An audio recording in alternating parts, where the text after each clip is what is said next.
అప్పట్లో social media పెద్దగా లేదు. నేను మాట్లాడేది 2011 ఆ టైంలో ఈ రేంజ్‌లో సోషల్ మీడియా అనేది పెద్దగా లేదు. ఆ టీవీల్లో, పేపర్‌లో చూస్తా ఉండేవాళ్ళు. ఢిల్లీలో అన్నా హజారే గారు ఈ దేశంలో అవినీతికి వ్యతిరేకంగా లోక్పాల్ బిల్ తీసుకొని రావాలని చెప్పి నిరాహార దీక్ష కూర్చుంటే దేశం మొత్తం కదిలింది. దేశం మొత్తం ఆయనకు మద్దతుగా నిలబడింది. ప్రతి పార్టీ కూడా చాలా వరకు ఆయనకు మద్దతుగా నిలబడే ప్రయత్నాలు చేసినాయి. అప్పుడు ఆ లోక్పాల్ బిల్ అనేది అప్పుడు కాంగ్రెస్ ప్రభుత్వం తీసుకొచ్చింది. ఆ తర్వాత నరేంద్ర మోడీ గారి ప్రభుత్వంలో దాదాపు ఈ 12 ఏళ్లలో పంజాబ్ రైతులది ఒకటి ఉద్యమం అనేది పెద్ద ఎత్తున దేశం మొత్తం తెలిసేటట్టు చేసింది. తమిళనాడు వాళ్ళు వాళ్ళ ఉద్యమం, వాళ్ళకు సంబంధించిన రైతులు అక్కడ పెద్ద ఎత్తున దేశం మొత్తం తెలిసేలా చేసింది. కానీ ఆ రాష్ట్రాలకు సంబంధించిన ఇష్యూస్ మీద బాగా పబ్లిక్లో బాగా తీవ్ర స్థాయిలో ఫైర్ అయ్యారు. కానీ ఇప్పుడు కాక్రోచ్ జనతా పార్టీ అని చెప్పి జెన్జీ గ్రూప్ అంతా ఏకతాటి మీదకి వచ్చి నరేంద్ర మోడీ గారి ప్రభుత్వంలో ధర్మేంద్ర ప్రధాన్ గారు రాజీనామా చేయాల్సిందే, నీట్ అనే ఎగ్జామ్ అనేది ఇంత డిజాస్టర్గా జరగడానికి కారణం ఆయన పేపర్ లీక్ అంశం కనుక ఆయన రాజీనామా చేయాలి, ఇంతమంది చనిపోయారు విద్యార్థులు, వాళ్ళందరి చనిపోయిన దానికి ఆత్మ సంతృప్తి చెందాలంటే ధర్మేంద్ర ప్రధాన్ గారు రాజీనామా చేయాలని కోరుతుంటే నరేంద్ర మోడీ గారి ప్రభుత్వం కనీసం ఆ రాజీనామా సంబంధించిన అంశం వాళ్ళు చర్చించడానికి కూడా ఇష్టపడట్లా. ఏమన్నంటే అధికారులు ఎవరెవరు ఉన్నారో ఫాస్ట్ ట్రాక్ కోర్టులు ఏర్పాటు చేస్తాం, త్వరగా ఇది విచారణ పూర్తి చేస్తాం, ఇటువంటివి చెప్తున్నారు తప్పితే మంత్రుల రాజీనామా అంశం అసలు నరేంద్ర మోడీ గారు అసలు కన్సిడర్గా చేయకపోగా ఈ విద్యార్థులందరినీ వేధింపులకు గురి చేసేలాగా కొత్త చట్టాలన్నీ ప్రయోగిస్తూ ఇక 3 నెలలు 6 నెలలు ఢిల్లీ మొత్తం ఎవరైనా కానీ నిరసనకారులు ఎవరైనా వ్యక్తం చేసినా కానీ వాళ్ళు వెంటనే అరెస్ట్ చేసేయచ్చు అని చెప్పి ఒక ఉత్తర్వులని పాస్ చేయడం, ఇటువంటివి చూస్తుంటే మోడీ గారి ప్రభుత్వం నిరంకుశ వైఖరి అనేది కనపడతా ఉంది. ఇక మన రాష్ట్రం విషయానికి వస్తే పవన్ కళ్యాణ్ గారు జెన్జీ గ్రూప్ని అట్రాక్ట్ చేయడం కోసం ఆ మధ్య జెన్జీ మీటింగ్ అనేది పెట్టారు. నారా లోకేష్ గారు జెన్జీ గ్రూప్ని అట్రాక్ట్ చేయడం కోసం జెన్జీ అని చెప్పి మీటింగ్లు ఏర్పాటు చేస్తూ ఉన్నారు. ఇక చంద్రబాబు నాయుడు గారు వాళ్ళిద్దరూ ఏం జెన్జీలు, నేను అందరికాడి మీ కాడికి ఉంటే ఇంకా జెన్జీని, నేను నా ఆలోచనలు అలా ఉంటాయి అని చెప్పి చంద్రబాబు నాయుడు గారు అంటారు. YSR Congress party cockroach Janata party చేస్తున్న ఉద్యమానికి అయితే మద్దతు తెలిపింది.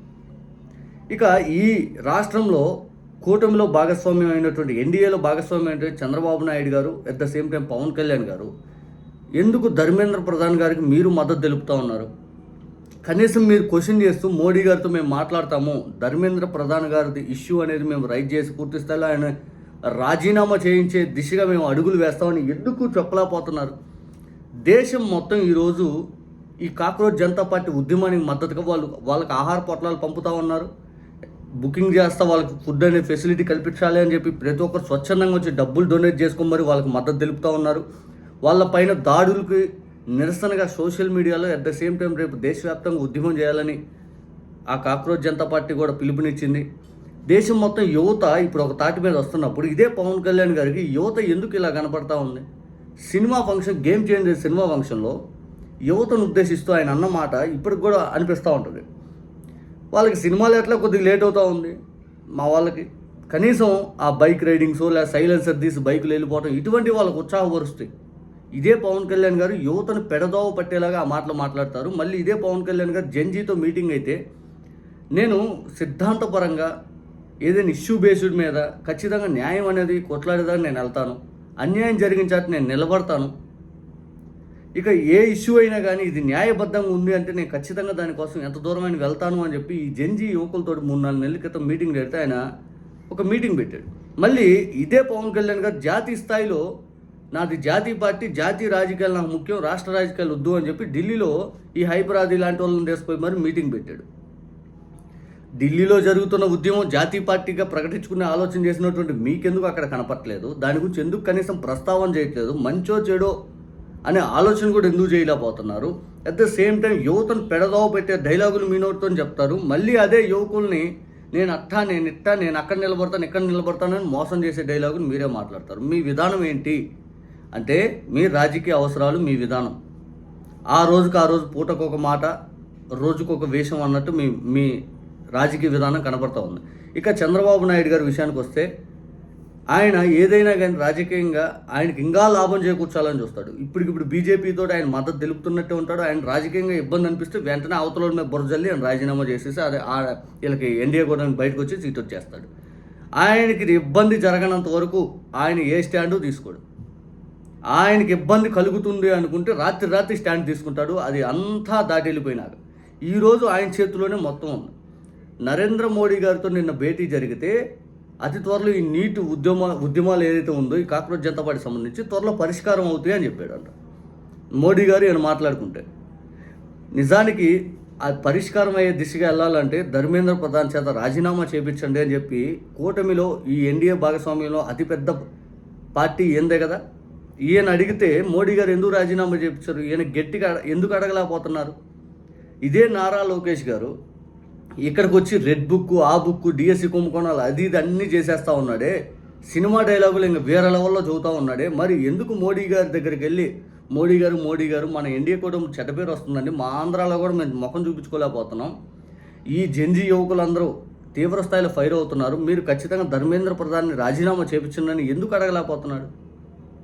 వీళ్ళ రాజకీయ విధానాలు ఏంటి? పవన్ కళ్యాణ్ గారు, చంద్రబాబు నాయుడు గారు అసలు నాకేం తెలియదని మీరు ఆ ఉద్యమాల గురించి మాకు తెలియదు పట్టణ అన్నట్టుగా మీరు చూసినా కూడా ప్రజలందరూ గమనిస్తూ ఉన్నారు. ఈ సమయంలో వాళ్ళకి మద్దతుగా కేంద్ర ప్రభుత్వంతో మాట్లాడి ఏదైతే జెన్జీ యువకులు అందరూ ఏదైతే నీట్ సంబంధించిన అందరూ కోరుతున్నది ఒకటే, న్యాయం చేయండి చనిపోయిన బిడ్డలకి అని కోరుతున్నారు. మీరు కూటమిలో భాగస్వామ్యం ఉండి ఈరోజు మీరు తీసుకునే స్టాండ్ ప్రజలందరూ గమనిస్తూ ఉన్నారు. ఈరోజు మీరు వాళ్ళకి ఎటువంటి సహాయ సహకారాలు అందించకపోగా వాళ్ళకి మద్దతు కూడా తెలపట్ల. ఇది తీవ్ర ఆగ్రహం దిశగా ముందుకెళ్తుంది. ఇంకోటి పర్టికులర్గా ఇక చెప్తున్నాం, క్వశ్చన్ చేసే వాళ్ళలో కొంతమంది ఎవరైనా కానీ రౌడీయిజం లాగా లేకపోతే లేనిపోని మాటలు అక్కడ తీసుకొచ్చి డైలాగులు ఎవరైతే ఉన్నారో వాళ్ళందరి మీద చర్యలు తీసుకోండి.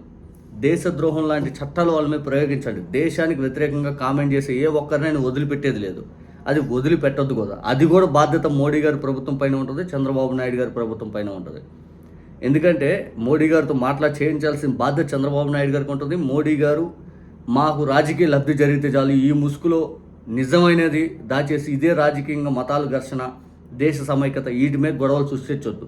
యువత అది కోరుకోవట్లా. యువత దేశం మొత్తం తాటి మీద ఉండాలి, వాళ్ళందరికీ న్యాయం జరగాలి. ఎవడెవడో వచ్చి పనికిమాల మాట్లాడి వాళ్ళపై చర్యలు తీసుకోండి. దాని మీద రాజకీయం చేయొద్దు దయచేసి.